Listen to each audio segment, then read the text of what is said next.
I get it. Yeah, we wouldn't have it out where you're not with it, it wasn't before. Century, yeah, right. CenturyLink, are they coming in with fibers? Because I'm seeing fibers going down 665. I'm just wondering whose fiber. They will have fibers, but they're probably not gonna be last mile fibers, they will be the transmission Okay, fibers. what's going, who knows about that? They don't give you that information. They don't, but we can get it. Mhm. Would it be worth it? Mhm. I don't think you can get it. You don't know me. Have at it. It's Thank you. proprietary Okay. to their companies. Okay. Any other questions? Anybody else want to comment on this? In the audience at this time? Any other questions? Yeah. Is, I don't know what the proposal is at this point. Is the proposal to give them some money, maybe, loan them some money? In Bill's communication, there was some talk about recovering some costs back to the IDA after the conclusion of whatever legal action I've been going on. Looking at, I mean, a loan, is that what are we looking at? What do you want? I'm looking for you, sir. If you want to tell me. Okay. What we asked was for you to split the cost 50% up till today, which was on the top box, which we've already paid for. And then also, as things go forward, till we can monetize this network, you know, I can't go to a bank and borrow money against something that you guys can't give me.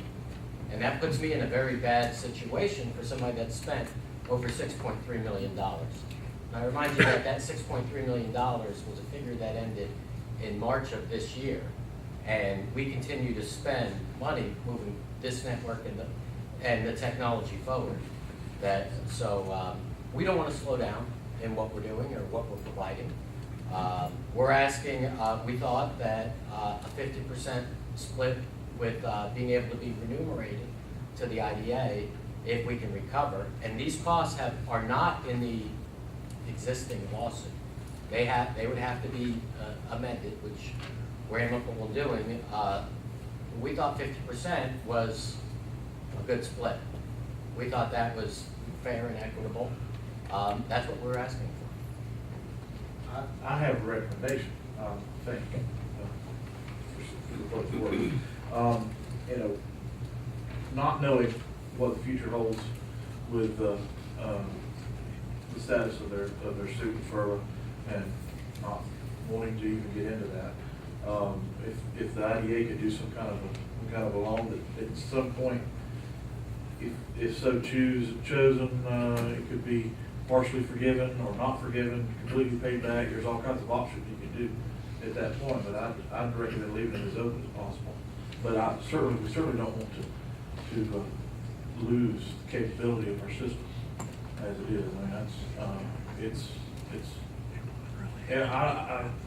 you can't have something without some people complaining about it. So, you hear a lot of it, the rapid system stinks or whatever, but those complaints are honestly few and far between. I love it personally, and I'd hate for it to take any back steps with quality of service.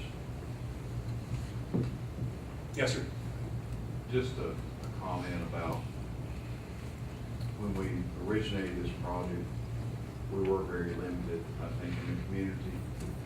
A lot of the citizens did not have the opportunity to have either internet other than maybe perhaps dial-up.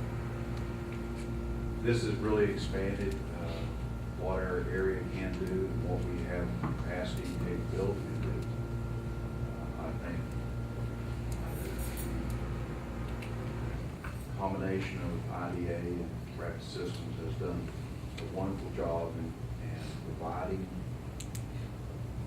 the network that really every community would love to have. I think we're far beyond what most, probably if you look at any other county in the nation, we are far beyond what they have. We do have, I guess, almost 100% viability.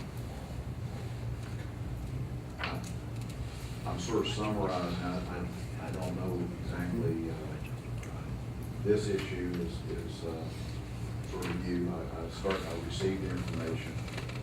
I agree that we do not want to be a part of a legal battle. That is not our desire as a board, or at least my opinion. However, the product is of utmost importance, and being able to continue having that service and having a partner like Rapid Systems is important to us.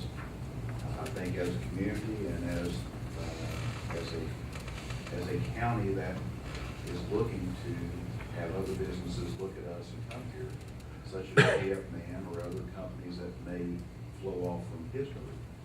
So I'm just saying, I appreciate what has been done. I think we accomplished the goal that we set out to do 4 years ago, whenever it was originally adopted.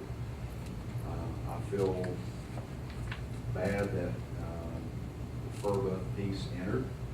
I think we as a board and as a community entered into that with good intentions of allowing other communities to share in what we have, and it's turned into more than we desired it to be. Thank you. So have any recommendations from the board?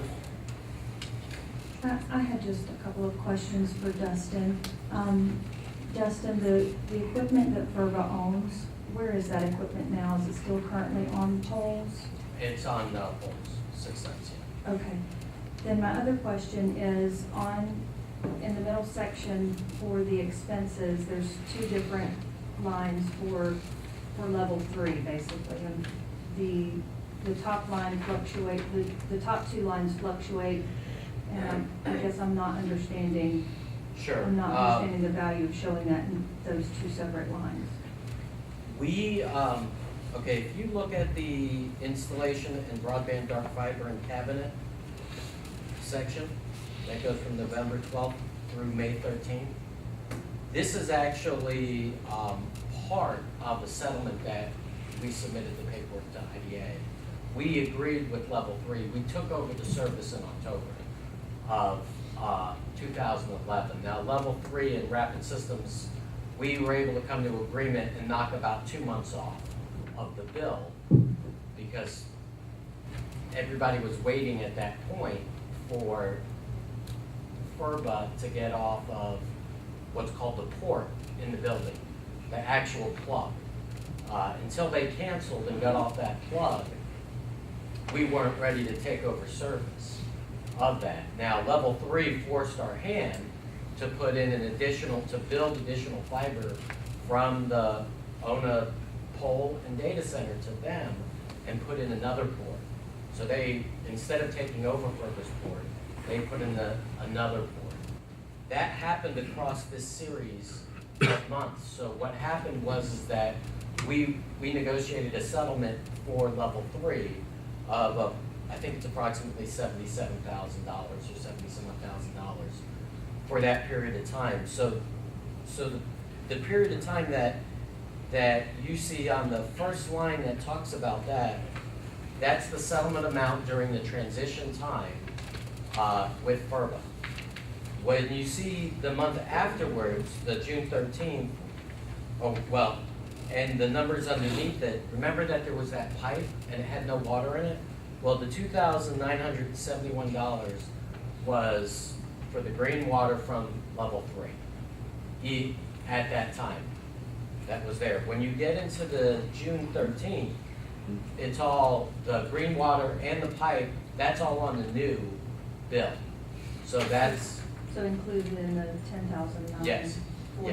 So basically your costs have gone down $2,100 a month.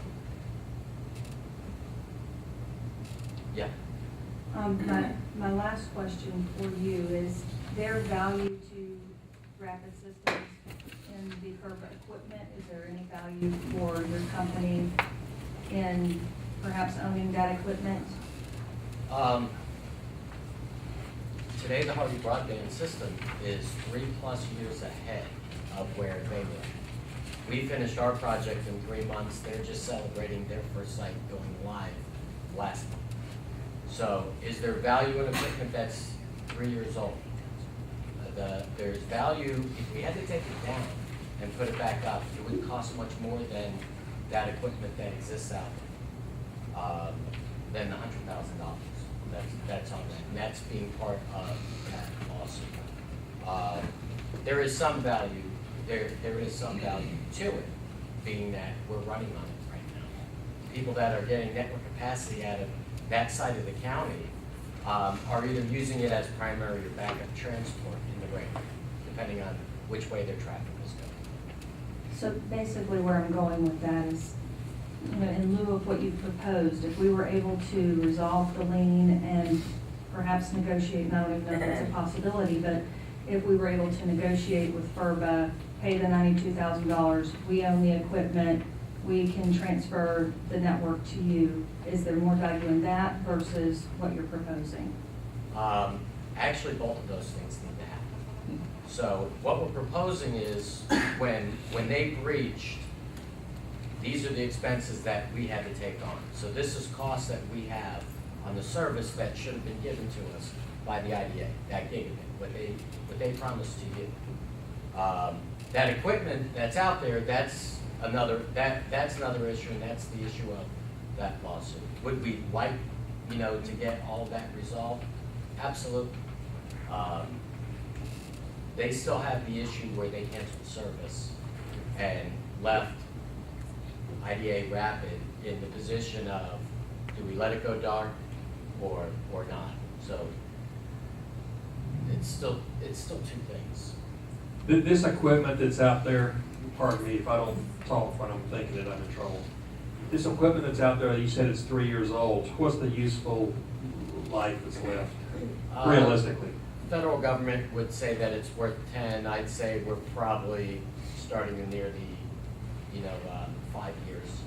Is 5 more years? Well, no, 5 years total. Total? Yes. And we've done 3? It's been up there for about 2 of the 5. 2? Yes. And to that point, Jim, a lot of the original equipment that went on the network has since been upgraded, part of the additional investment Rapid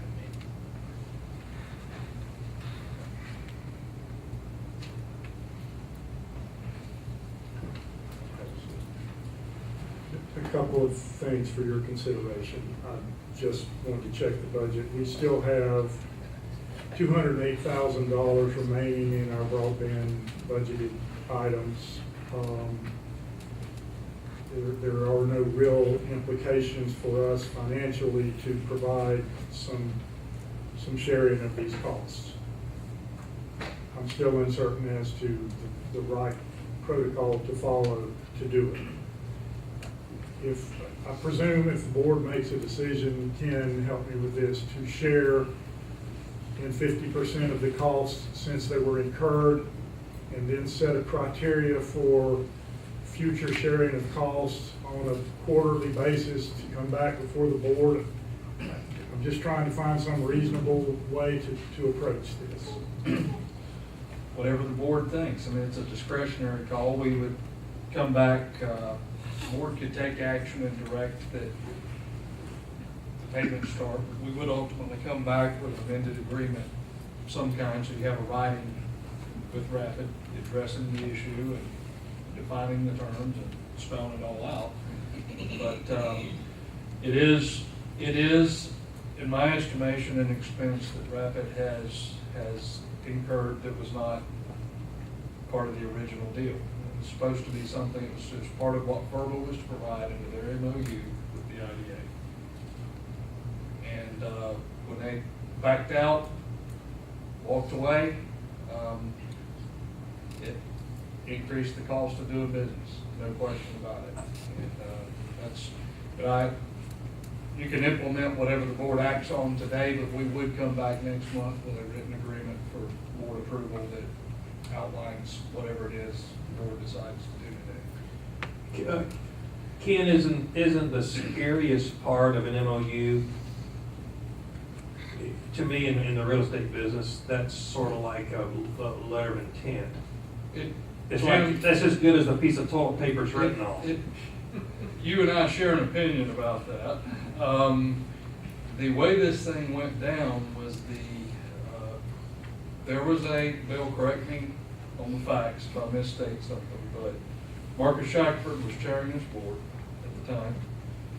We had a board meeting on Tuesday, as normally occurs. On Monday at 4:30 or later in the afternoon, we received this MOU with telephone calls or emails or something accompanying it. Said, we need you to sign this tomorrow. We need your board to approve this tomorrow, or we miss the deadline for the BTOP grant. We meaning FERBA, this alliance of 15 counties. And at the time the board said to go along, to get along, I turned to Bill and I said, I hate MOUs. Every one I've ever seen results in litigation because there's some sort of blended document. Is it a contract? Is it not? Is it intentional? Is it not? What is it? It always says it's going to be followed by a formal written agreement. At some point in time, they presented a formal written agreement that was so full of stuff that was never contemplated that Bill and I looked at it, we laughed. That's how this thing went down. In an effort to go along to get along, the IDA at that time authorized the execution of the MOU and said, we need to do this for our sister counties to have access to the same stuff we have. You know, this is going to be a wonderful program. No skin off our back. All they're going to do is use the value of our system as a matching for theirs. Doesn't hurt us. Doesn't cost us anything. What's the big deal? So that's how it happened. And it was intended to be followed by a formal written agreement, but when we received it, it was heavily burdened with things that were never discussed and contemplated on their side. And that's how it happened. But it clear to me, I mean, you had two gardens. You know, we had a fully self-contained garden with a water line, and neighbors want to develop their garden. So we need to water off your line, so let's make the size of your irrigation line bigger so it can make it all the way over there. And there's a cost associated with that they were to bear, since it's taking water to their garden. And then they back out and say, we want no connection to you, but we still have the 1-inch water line rather than the 1/2-inch water line, and somebody has to pay for the water. I mean, it's almost that simple, maybe a bad analogy from a technological standpoint, I don't know, but that's the way my simple mind processes it in terms of all the complexities of the language that's used when they describe this thing. And so our third party partner, for lack of a better word, who was supposed to bear the expense of the line and water, walked away. And that was never contemplated up front. It's that simple. But we would come back with a formal written agreement of some kind documenting whatever it is the board directs to be done. What's the pleasure of the board with this? It is complicated. I have just one All right, more go ahead. question. Were the costs that we have here, were they part of your closeout on your project, the audited costs that we already have audited in your project closeout? Yeah. So that's where Bill's saying we would need to get additional documentation or determine what we would want to see to substantiate that.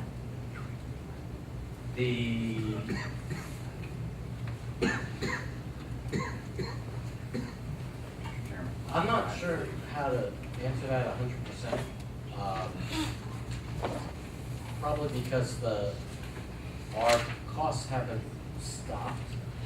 You know, I mean, we called the date over here, but we're over here, and until the network gets turned over to us, our costs don't stop. So I'm be happy to work with you or Denise to get exactly what you're referring to. I'm not, being the CEO and the engineer, I'm not the accounting person, so. But I think where you're coming from is that an audit process covers from A to B. Whatever So is if associated between A and B. Are these costs that you're showing here in what the audited portion of this deal was, or no? I can say, I know there are costs that are put on here that are not in the audit, because the audit cut off before today. You know, I mean, That's what you we're running have. costs through today, so, I can say with certainty there are costs that are included on this item that aren't in the audit. What exactly from the historical costs are included in the audit, I can't say with any certainty, but we'd have to just, you know, Right. we'd have to go back to the cutoff date and say this is pre-audit, this is post-audit, and respond with the information accordingly. And the auditor didn't allow all of our expenses on stuff, so she was pretty thorough in exactly what she went through. So only the auditor and Denise can probably answer your question, but I'll make sure that Denise does answer your question. Okay. It's a pleasure of this board. One clarification. On the $92,000, they're charging us that to recoup that equipment or billing us for the equipment they installed? They're billing us for that equipment, aren't they? That's nothing on That's this. a totally. Yeah, that's different than It's this. a totally I know that. different issue, but But what he said is this amount still plus that 92,000? yes. Is what he's asking. Well, the $92,000 still has to be resolved because they have Sure. a lien. Right. They have a lien for Sure. that amount. That's not necessarily saying that's the value of the equipment, but they have a lien for that amount on the system. Okay. But we did not receive anything for the equipment that was up there. They took it down, correct? I don't, Dustin, you want to? The equipment that was on the tower was taken down and redeployed into the network. So one of the advantages of having a broadband microwave network is it has an immense amount of flexibility. You could re-provision equipment that you purchased, it almost lasts longer. Unlike traditional fiber where you can't really rip it back out of the ground without really messing it up, the microwave gear, you can re-provision to another part. And when we started this network, we had 2 rings in the Hardy County network that provided capacity and redundancy. Today, we have 5 rings in the Hardy County network. Some of the equipment that was taken off and furthest equipment was put up was moved into other areas, adding capacity to the current network. So if it was removed, the other equipment isn't there anymore to put it back up. It would have to be re-engineered and redone. Would it probably be cheaper to maybe negotiate a settlement of the FERBA attachment? I think we And have. take that down and put up other equipment? We have plenty of attorneys here, so I don't know how all that works, but I do know that this particular issue is what's in federal court right now. Okay. And the issue of the lien that was placed on the monopoles, and what we believe is all of the Hardy County network, not just that equipment, so. Mr. Chairman, So, yes, I'm sorry. I make a motion to deny these, cherry costs. A second. All right. Any further discussion?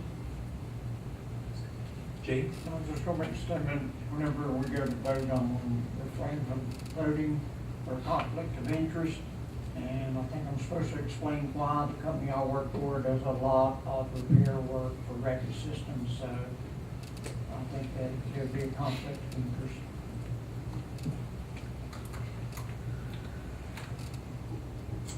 All right. Why don't we have a roll call vote? I'm sorry, Mike.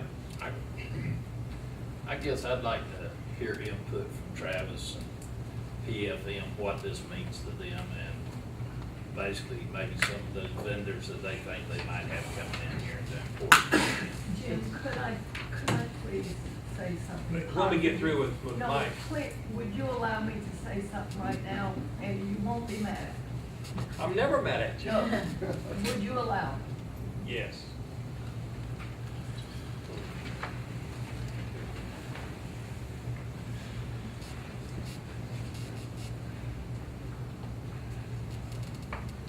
Nancy Kraft, downtown Sweetwater, very proud of it.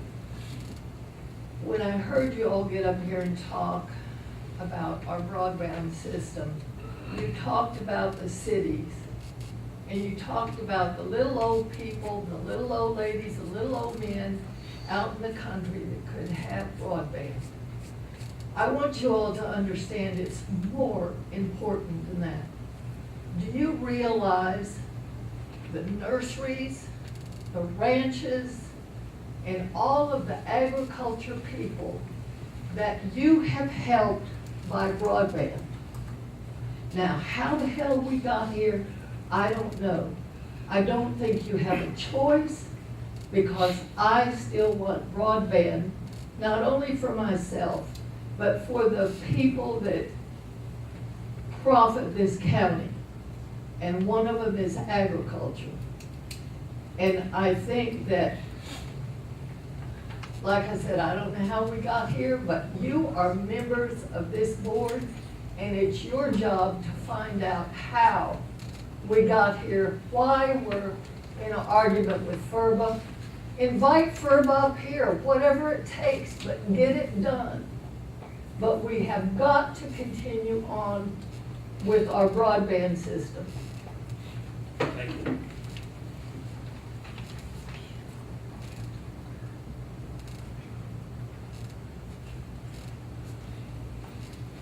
Yes, sir. Travis Bond, Continuum Labs.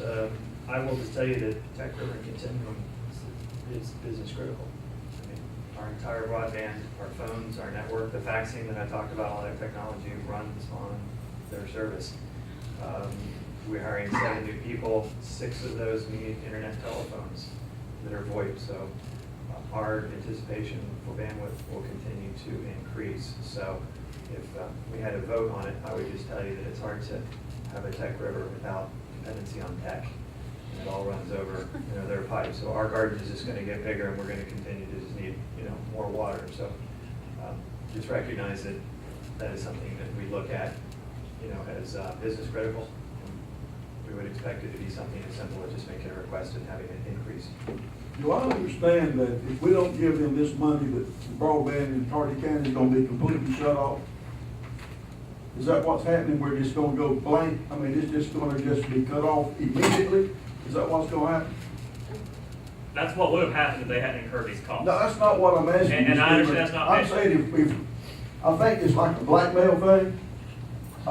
You either give us the money or we're gonna tell you it's gonna be cut off. My question is it gonna be cut off if we don't give them this money every month? My understanding is no, not, they Okay, don't have that's an what I intention. wanted to know. And if you'll let me. Nancy's under the opinion it's gonna be cut off immediately, and I don't think that's gonna happen. The concern is the project becomes less viable as they bleed out over time. As the parameters change and the equations change, the project becomes, you can only do it for so long, you can only bleed for so long. And I understand your concern. We're bleeding like hell at this board every Well, month. Every month. I can't It's gotta comment on stop that. at some point. If the company had come, and maybe they should have, I mean, I can't say, that's hindsight, and I understand, but I just want you to understand that they took this, and they probably were naive in doing it, and I'll just admit that, and he may be mad at me for saying that. They were naive in not coming in October and saying, hey, we got an emergency, y'all gotta turn this circuit on, and you write a check for $250,000 to turn it on. They didn't, they did it, and now, they've incurred expenses, and they want to try to figure out a way to settle that out, and, things don't happen perfectly on the front end, and hindsight is better, but that's, I guess, the point I wanted to make, is that would have been the situation in October 2012, when it was threatened to be shut off. It would have gone black if they hadn't taken action and done this, without coming and asking for questions, without coming for asking for a check first, but just do it, and that may not have been the best business approach, and that may not have been my advice for them at the time, but that's what they did. Dustin, one of the questions that I had for you or Stephen, my understanding was one of the benefits that Hardy County and the IDA wanted to see out of all of this between you and FERBA was this additional capacity, so that we could continue to develop this network. That was one of the benefits that we as the IDA, I mean, you incurred that cost, and it was your agreement and your contract with FERBA, but that was one of the benefits that we wanted to see for our investment. Well, the capacity was actually part of your contract. It wasn't part of mine. What they reneged on for us, for Rapid Systems, was when they took the jobs out of the county, when they decided to move the warehouse, when they decided they didn't want to be the engineering, and when they stiffed us over $1 million. Not a lot of companies here, and I understand your guys' passion, but for those of you that have your own companies, pretty hard to absorb $1 million loss. $1 million, right? And then to have another $500,000 that we absorb, or 250 now, 250 later on top of that. And what the capacity was when they reached your agreement.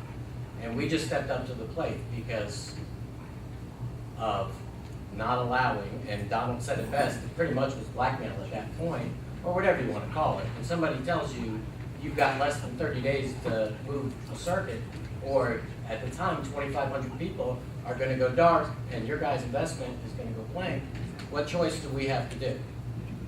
It's, you know, we're not asking for a handout. We've already paid it. We're asking for some help. And Donald wants to know, is it going to get turned off tomorrow? Well, no, it's not going to get turned off tomorrow for that. But we have other initiatives that are going on in Harvey County. And on this network that not necessarily the IDA is always aware of, but if you give me a second, I'll tell you what we are in the midst of working on, and what concerns me very much is that, you know, networks take careful planning and engineering, and it takes, if not weeks or months, of not only determining the engineering and how you're going to do it and getting your contractors in place, but also preparing financially for what happens. The training, logistics, resources, and cash flow. An unexpected bill from level 3 when they say, hey, you guys better cut us a check $75,000 right now, and then all of a sudden FERBA pulls out and this other stuff, breaches your contract, that's happening, Rapid Systems initiatives within Harvey County.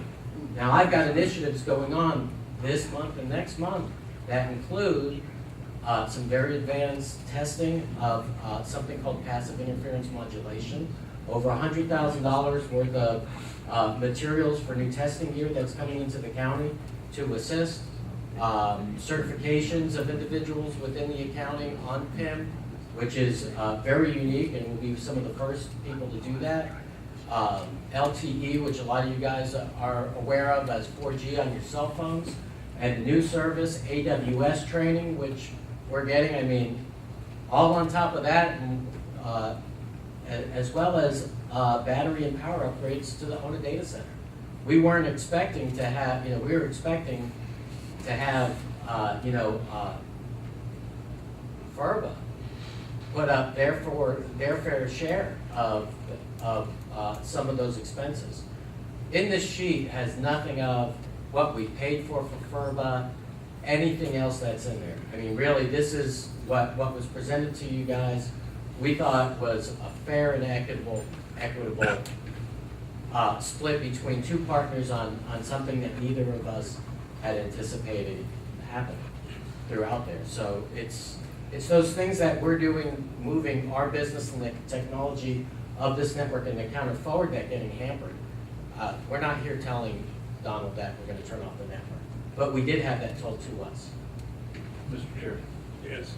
When I first saw this stuff over the weekend, my first thought was, why should we be involved and let them go borrow the money? And as someone who's in business, any unexpected business additional costs, things like that, that happen every day. You either pull the money out of cash flow or you go borrow it. And when you pull money out of cash flow, it limits your ability to do other things. Sometimes we have to do both. I wasn't aware that they can't borrow money on the system they own, and they can't be transferred in the way it was intended to be while this ongoing litigation's they're at a standstill. And I understand that. And no, I don't believe they're going to turn it off, but I believe if they don't get some help, and I don't like to say, I'll say it again, loan the money. You can deal with it at a later date and handle it in any way you see to do in equitable fashion, or get the money back from them, let them handle it however. But I would be, and I'm in favor of propping it up. But there needs to be a possibility of getting the money back also. I might add to that we still have the system. It's still in our possession. But we voted as a board to give it to them. And I assume that had already been taken care of. Lien free. Huh? We have an obligation to give it lien free. Well, that's what I thought we agreed to We do did. the last meeting, We did vote to do that. and we- it wasn't done. We were not able It's to not do lien that free. because after our vote, we received a lien from Verbo. We can't transfer the assets after the point the lien was placed. So that is part of the problem. Well, I have a motion on the table. Jim, can I clarify what I said, please? Sure. I did not want to indicate at all that it was going to be cut off. What I'm saying to you, you all have been dumped with this. And I'm asking you all, as members of this board, to get to the bottom of the problem. The importance of having broadband in our county is very, very important to everybody.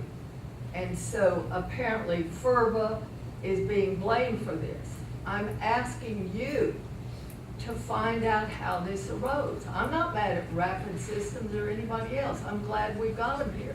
But how did we get here? If one of your kids falls and breaks his leg, you have the right to know how he broke his leg. We've got a broken leg, and all I'm asking you is to find out how we got here. All right, we've got a motion on the floor, it's been made and seconded that we do not fund this request. I'm gonna call for a roll call vote, and it will be, understand that if you vote yes, that means you're voting no. That's right. So, we'll start with Gene. Oh, you got a conflict, I'm sorry. Donald, you made the motion, so I'm assuming you're gonna vote no. Or yes, I'm sorry, I'm gonna yes. vote yes. Yes, ooh, okay. Abstain. Abstain. I'm probably gonna have to abstain. I've got a son-in-law that works for Rapid Systems. So, I'm going to vote no. I'm going to vote yes. We'll vote no. vote yes. Vote no. Vote no. What's the tally? We have two conflicts of interest. 3.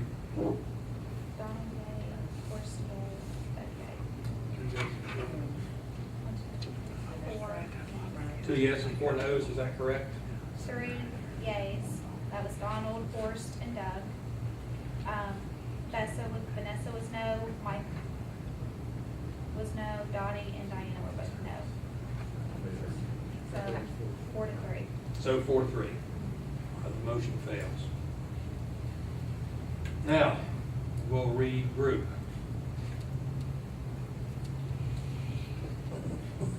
Can you clarify from this spreadsheet